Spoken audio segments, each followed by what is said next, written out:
because I'm the host, I'm the doctor. But you sharing my life on your Facebook platform or uploading the video, whatever you can do, gets it to continue. There is a plot. And I'm not talking about a plot with the code. We all know that when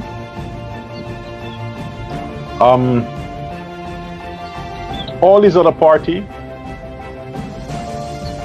Liberty for something, Forward Guyana something, WPA something, PNC something, APNU something, AFC something. We all know they're all Bornamites. We all know that. That's a fact.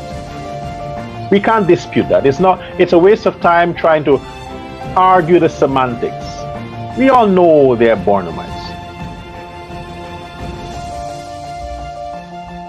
What the plan is, because the populace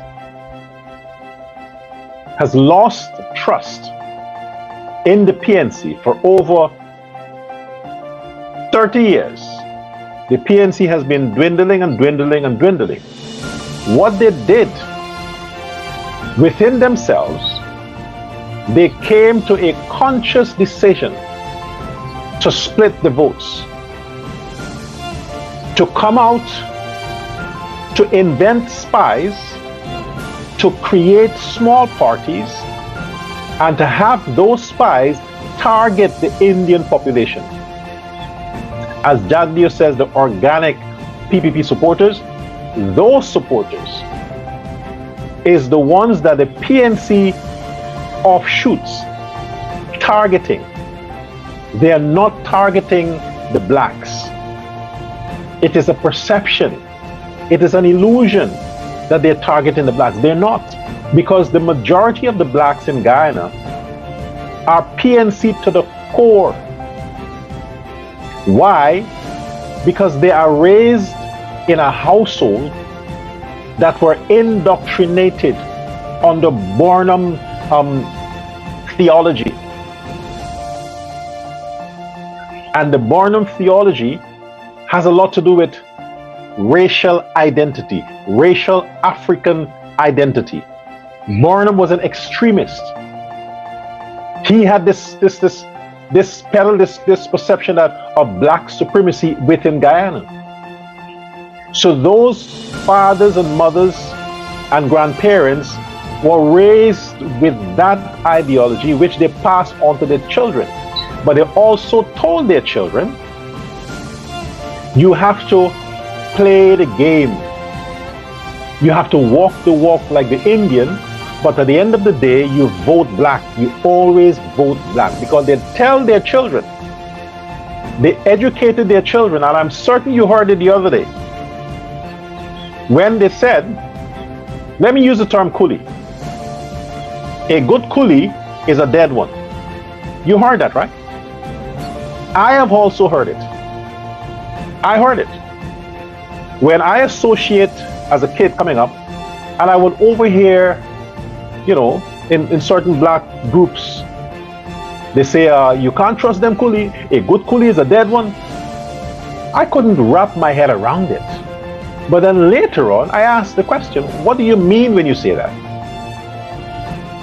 And black people, the elders, told me, while an Indian, now I'm going to present it how they said it. While a coolie is alive, you must never trust them.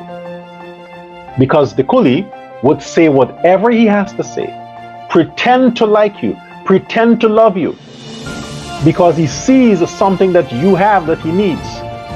And when he gets that thing that you have that he needs, he forgets about you. Because to him, you will always be a nigger. So if you want a coolie to trust, when they're dead, then you can trust them, because then they can't harm you economically, then they can't take your land, then they can't take your this. That's the kind of thing I heard as a boy. when I was around the black circles. That's the thing. So when you hear that same thing is being peddled now in 2025 from the mouth of these Negro thugs and gangsters, it scares the shit out of you, because I have not heard that as an adult. I heard that as a kid. But then again, I haven't socialized among those black circles, so I wouldn't have heard these things. So when I start hearing it again, it scares me, because I know that it jogs a memory that, hey, they used to say these things when I was a kid, and I know what they meant with it. Now imagine this is what they're telling the young Afro-Guyanese today, the one that is vulnerable, the one that is buying into the narrative that the government is racial, and the government is only having the poster child, the poster black child, the poster this, just to seduce other black people to vote for them, because the only way you can trust an Indian is if the person is not alive anymore. They're not insinuating you have to kill the person. They're insinuating that while an Indian is alive, you can never trust them. That's what they're pushing. That's what the PNC camp now is pushing. To who? They can't tell Indo-Guyanese that. They're pushing that to the average mentality, the black people that only have used 2% of their brain capacity. So imagine them believing that. And then they're now explaining it to say, you see how the government is being run? You see how the ghettos are neglected? Because the PNC, the PPP are an Indian party who don't like black people. So when I tell those same Negroes, look at the evidence. If it is that the Indo-Guyanese, now forget politics, because this is not just about politics. They're not telling the blacks not to trust Indo-Guyanese politicians.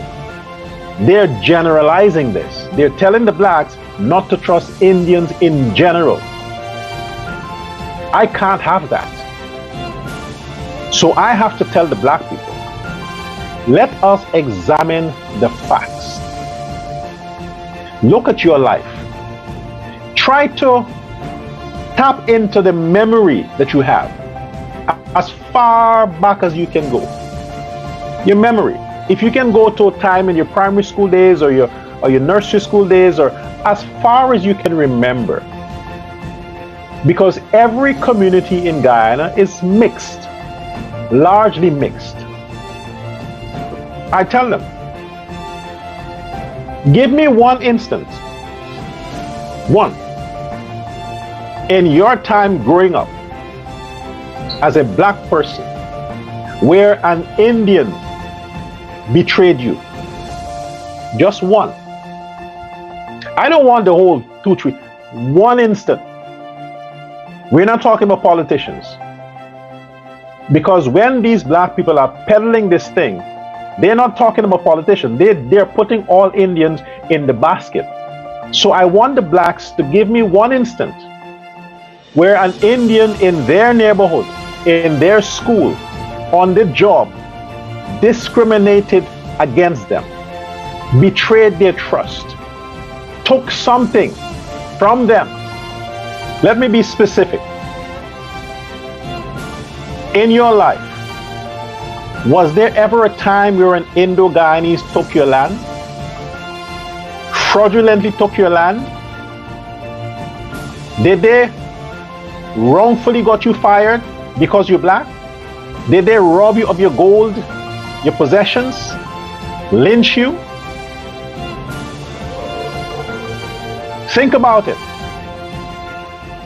Any good coolie is a dead one, but the ones who are alive, did they do any of the things I've mentioned and more to you directly as a black person? Has it ever happened? The answer would be no. It never happened.